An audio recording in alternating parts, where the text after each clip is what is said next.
नमस्कार, राजधानी एक्सप्रेस देख रहे हैं आप और आपके साथ मैं हूं मोनिका सिंह। निकाय चुनाव को लेकर प्रशासन ने तैयारियां कर ली हैं और पुलिस ने उत्तरी हरिद्वार में निकाला है फ्लैग मार्च भी। और शांतिपूर्ण चुनाव के लिए लोगों से लगातार अपील की जा रही है।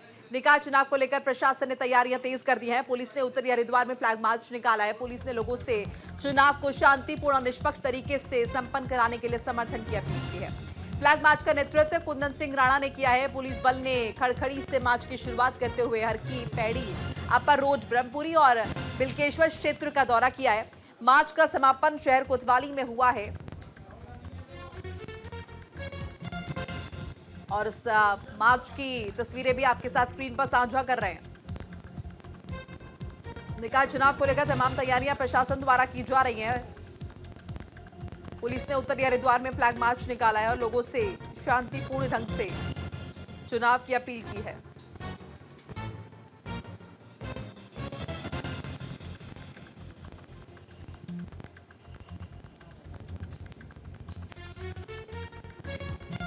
फ्लैग मार्च का नेतृत्व शहर कोतवाल कुंदन सिंह राणा ने किया है। पुलिस बल ने खड़खड़ी से शुरुआत की है इस मार्च की और हरकी पैड़ी, अपर रोड, ब्रह्मपुरी और बिलकेश्वर क्षेत्र का दौरा भी किया है। मार्च का समापन शहर कोतवाली में हुआ है।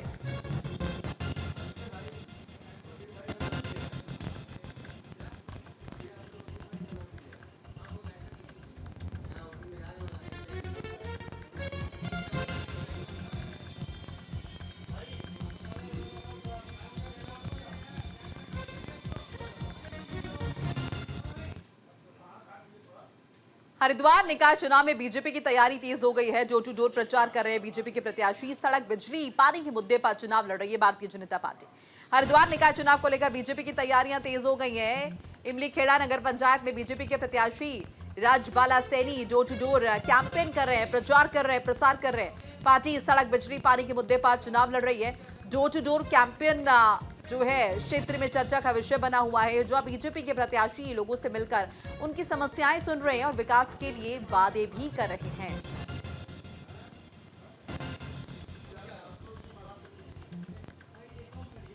तो जाहिर है बात निकाय चुनाव की हो रही है और ऐसे में कोशिश की जा रही है बीजेपी के प्रत्याशी की तरफ से कि आम जनता तक पहुंचा जाए, वन वन उनसे संवाद किया जाए और जो मूलभूत मसले हैं, जो मुद्दे हैं, उन पर चुनाव लड़ने की बात की जा रही है। उन मुद्दे पर चुनाव लड़ने की बात की जा रही है जिनका जनता से सीधा सरोकार है। सड़क, बिजली, पानी जैसे मसलों का समस्या का समाधान है, वो करने की बात की जा रही है। और इसीलिए बीजेपी के प्रत्याशी डोर टू डोर कैंपेन कर रहे हैं, लोगों तक पहुंच रहे हैं, आम जनता तक पहुंच रहे हैं, संवाद स्थापित कर रहे हैं, इंटरैक्ट कर रहे हैं।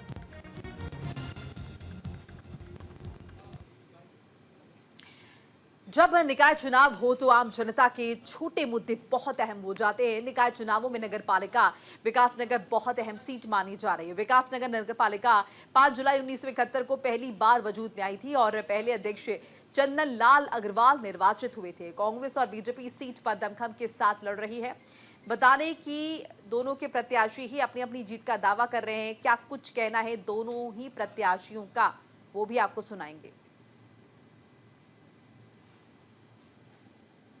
नगर में वार्ड नंबर 1 से लेकर और 11 तक हमारा नगर पालिका क्षेत्र पड़ता है और मैं हर वार्ड से वाकिफ हूँ और पिछले 30 साल से जो है राजनीति में सक्रिय हूँ।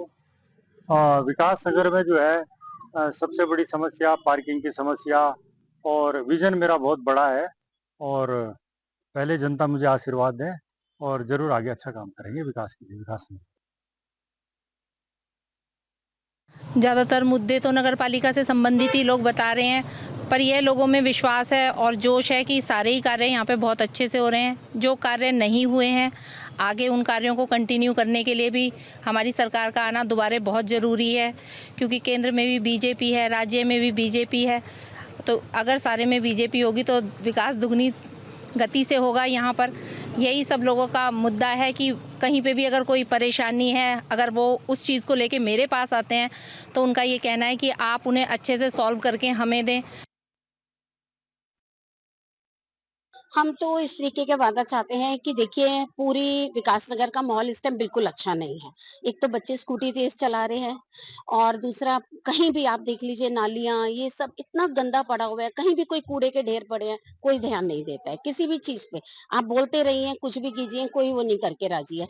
और एक हमारी हमेशा से एक इच्छा रही है कि यहाँ पे विकासनगर में बच्चों के लिए एक बहुत अच्छा-सा पार्क होना चाहिए। ग्रीनरी पे उन लोग को फोकस करना चाहिए। हाँ, चाहते तो हैं लेकिन कांग्रेस हो या भाजपा हो लेकिन कोई भी पूरा नहीं करता क्योंकि सुरक्षा बहुत जरूरी है महिलाओं की। लेकिन कैमरे वैमरे तो कहीं रोड पे भी नहीं है, कॉलोनियों में तो बहुत दूर की बात है। लेकिन सबसे बड़ी बात यह है कि नगर पालिका का जो भी कांग्रेस का बने या भाजपा का बने लेकिन महिला सुरक्षा के लिए कुछ तो लेके आए। देखिए, विकासनगर का जिक्र कर रहे हैं तो इस सीट पर मतदाता कितने हैं, वोटर्स कितने हैं, इसका भी आपको आंकड़ा बता देते हैं। तो कुल अगर पुरुष मतदाताओं की बात करें 10,922 यहां पर मेल कैंडिडेट्स हैं, माफ कीजिएगा वोटर्स हैं। और अगर महिला मतदाताओं की संख्या की बात करें तो 1,391 है। विकासनगर में कुल 11 वार्ड है, 9 मतदान केंद्रों पर होगी वोटिंग। 23 जनवरी को मतदान होना है यहां पर और पूरे दमखम के साथ चुनाव लड़ रही हैं दोनों ही पार्टियां। चाहे हम कांग्रेस का जिक्र कर लें, चाहे हम बीजेपी की बात कर लें, तो दोनों ही पार्टियां पूरे दमखम से लड़ रही हैं, अपनी अपनी जीत का दावा भी कर रही हैं। इंतजार 23 जनवरी का करना होगा जब आम जनता वोट करेगी, मतदान करेगी, अपने मताधिकार का इस्तेमाल करेगी और जो प्रत्याशी है उनकी किस्मत कैद होगी।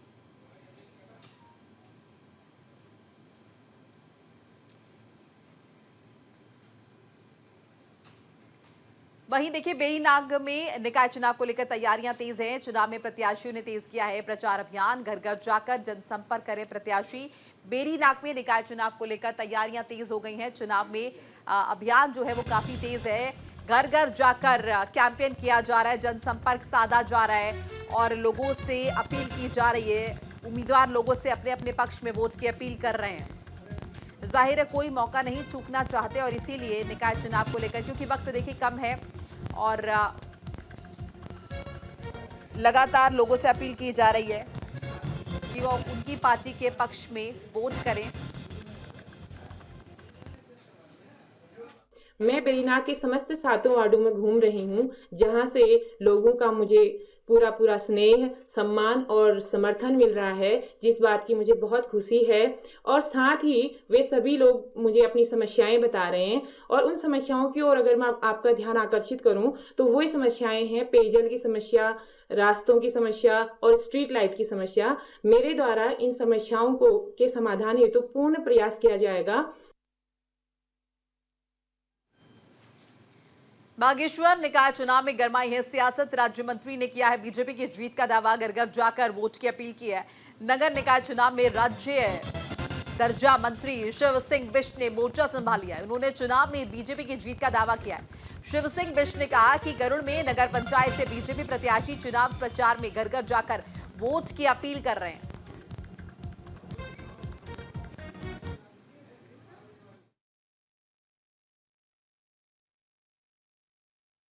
पार्टी बागेश्वर जनपद में हमारे तीनों नगर निकाय के चुनाव में जीतने जा रही है। चूँकि हम जो हमारे प्रदेश की सरकार है और प्रदेश के माननीय मुख्यमंत्री आदरणीय पुष्कर सिंह धामी जी के नेतृत्व में जो कार्य हुए हैं और जो देश के बहुत ही यशस्वी प्रधानमंत्री आदरणीय नरेंद्र मोदी जी के नेतृत्व में कार्य हो रहे हैं, उनके कार्यों को लेकर भी हम लोग जनता के बीच में जा रहे हैं।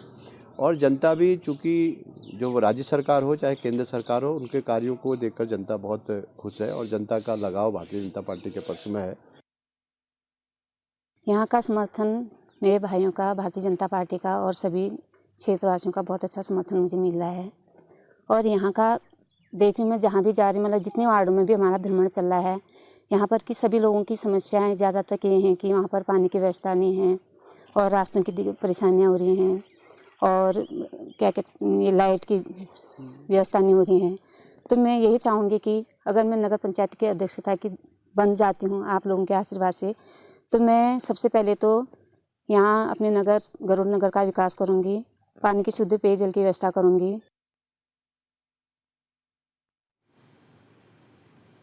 और ज्यादा जानकारी के लिए हमारे साथ हमारे सहयोगी जुड़ चुके हैं अनुज अवस्थी, उनका रुख कर लेते हैं। अनुज, देखिए निकाय चुनाव है और हम देख ही रहे हैं किस तरह से लगातार जो कैंडिडेट्स हैं वो प्रचार प्रसार करने में जुटे हुए, क्या माहौल नजर आ रहा है आपको? बिल्कुल मोनिका, अगर उत्तराखंड में निकाय चुनाव की अगर बात करें तो पूरे प्रदेश में चाहे वो बीजेपी हो चाहे कांग्रेस हो, दोनों ही पार्टियों ने बड़ी चोटी का जोर लगा रखा है। दोनों ही पार्टियां अपने अपने तरीके से डोर टू डोर चुनाव प्रचार कर रही है। चाहे वो बीजेपी पार्टी हो वो भी अपने डोर टू डोर चुनाव प्रचार कर रही है और कांग्रेस पार्टी भी पूरी जोर आजमाइश कर रही है। राजधानी देहरादून हो, हरिद्वार हो, उधम सिंह नगर हो, बागेश्वर हो, उत्तरकाशी हो, तमाम जगहों पे जो उम्मीदवार खड़े हुए हैं, चाहे वो बीजेपी हो कांग्रेस के हो, दोनों ने अपने अपने तरीके से चुनाव प्रचार कर रहे हैं लगातार। और 23 तारीख को वोटिंग होनी है और 25 तारीख को मतगणना होनी है। अगर बात करें निर्दलीयों की, चूंकि निर्दलीय खेल बिगाड़ सकते हैं जरूर, कई बीजेपी की तरफ से कई लोगों को निष्कासित भी किया गया है और वहीं कांग्रेस की तरफ से भी कई लोग निष्कासित किए जा सकते हैं। पार्टी ये कदम उठा सकती है कि चूंकि पार्टी की तरफ से जो बगावत हुई है वो कदम उठा सकती है। हालांकि कांग्रेस को एक डंट और लगा है कि जो कांग्रेस छोड़ करके बीजेपी में जो 4 से 5 लोग शामिल हुए हैं वो लगातार कांग्रेस को डंट दे रहे हैं, उससे जो वोट परसेंटेज है वो गिरेगा। हल्द्वानी की अगर बात करें, रुद्रपुर की अगर बात करें, काशीपुर की अगर हम बात करते तो इन जगहों पे जो कांग्रेस का परसेंटेज है वो काफी कम गिरेगा। राजधानी देहरादून की अगर बात करें तो वहां भी परसेंटेज काफी कम गिरेगा। तो बीजेपी मुख्यमंत्री ने अपने चुनाव प्रचार का बिगुल फूंक दिया है। मुख्यमंत्री खुद लगातार जा रहे हैं चुनाव प्रचार में। कल अंतर्राष्ट्रीय सम्मेलन था, प्रवासी सम्मेलन, जिसमें मुख्यमंत्री मौजूद थे और उसके बाद आज से लगा करके और करीब 18 तारीख तक मुख्यमंत्री का जो कार्यक्रम है वो डोर टू डोर हर जगह के चुनाव प्रचार का है और हर जगह मुख्यमंत्री जाएंगे। प्रदेश के हर कोने में मुख्यमंत्री जाएंगे, चाहे वो पहाड़ी इलाका हो चाहे वो मैदानी इलाका हो। राजधानी देहरादून के साथ ही हरिद्वार, उधम सिंह नगर समेत तमाम जगहों पे मुख्यमंत्री जाएंगे और चुनाव प्रचार करेंगे, चुनावी जनसभा को संबोधित करेंगे। जो स्टार प्रचारकों की लिस्ट है, एक एक करके वो लोग वहां पे पहुंच रहे हैं जो स्टार प्रचारक लिस्टों पे और जनसंवाद रैली भी कर रहे हैं और डोर टू डोर चुनाव प्रचार भी कर रहे हैं। बीजेपी के लिए वोट भी मांग रहे हैं। राज्य सरकार की जो योजना है और केंद्र सरकार की जो योजना, दोनों योजनाओं को जनता तक कैसे पहुंचाना है और ट्रिपल इंजन की सरकार कैसे बननी, क्योंकि केंद्र सरकार में भी बीजेपी की सरकार है, राज्य सरकार में भी बीजेपी की सरकार है और अब नगर निकाय चुनाव, इसमें अगर बीजेपी आती है तो ट्रिपल इंजन की सरकार है, तो दुगनी तरीके से डेवलपमेंट होगा। इसी के तर्ज पे बीजेपी वोट मांग रही है और संगठन वो इतना मजबूत है कि पन्ना प्रमुख से लगा करके और हर एक को दायित्व तो बांट रखा है और संगठन के साथ ही जो बीजेपी के उम्मीदवार है वो भी बीजेपी के लिए वोट मांग रहे हैं। जो कार्यकर्ता है वो वोट मांग रहे हैं और काफी सधे तरीके से वोट मांग रहे हैं। वही कांग्रेस की अगर बात करें, आरोप प्रत्यारोप का जरूर जारी है मोनिका, लेकिन फिलहाल दोनों ही पार्टी जो है जोर आजमाइश कर रही है। चलिए ठीक है, एक बार संजय पुनीर का भी रुख कर लेते हैं। संजय, जैसे कि अभी हमें अनुज बता रहे थे कि कहीं ना कहीं ट्रिपल इंजन की सरकार बने, ये जोर बीजेपी द्वारा लगाया जा रहा है, तो कितना फायदा मिलता हुआ नजर आ रहा है बीजेपी को? क्योंकि डबल इंजन की सरकार तो पहले से ही है, तो क्या इसका फायदा मिलेगा नगर निकाय चुनाव में? क्या नजर आता है आपको?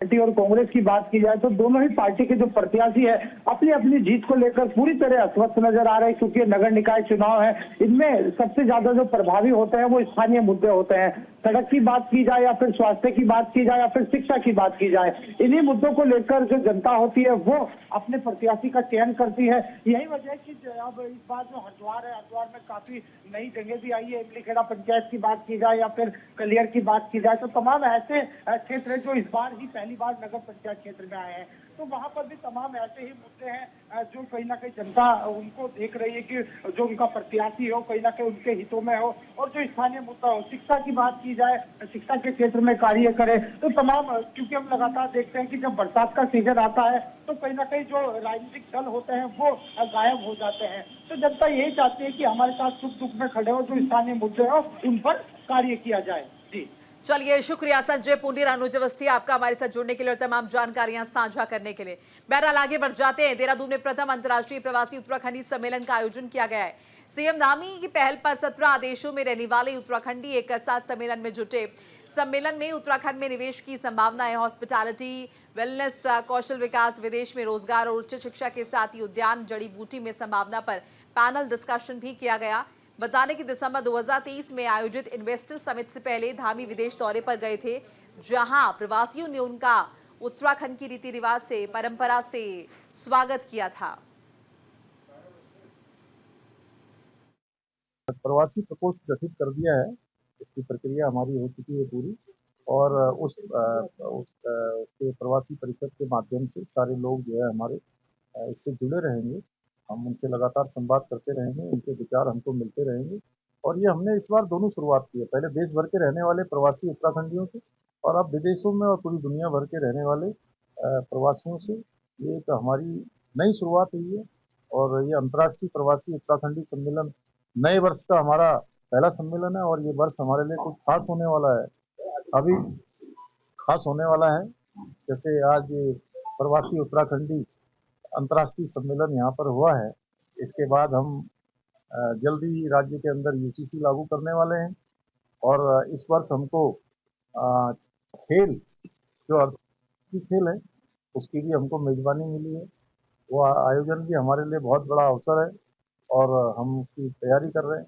शानदार होगा, ऐतिहासिक होगा, देवभूमि खेल भूमि के रूप में भी जो है स्थापित होगी।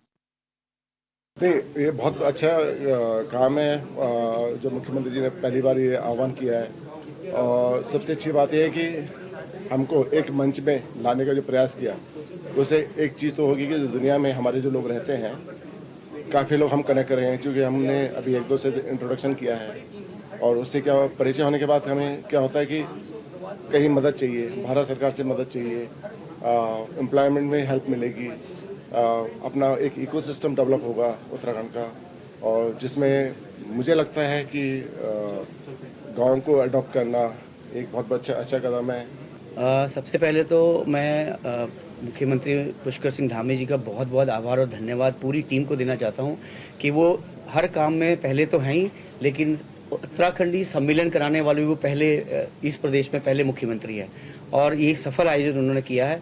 और मैं यूएई से आया हूँ, दुबई में रहता हूँ पिछले 16 साल से।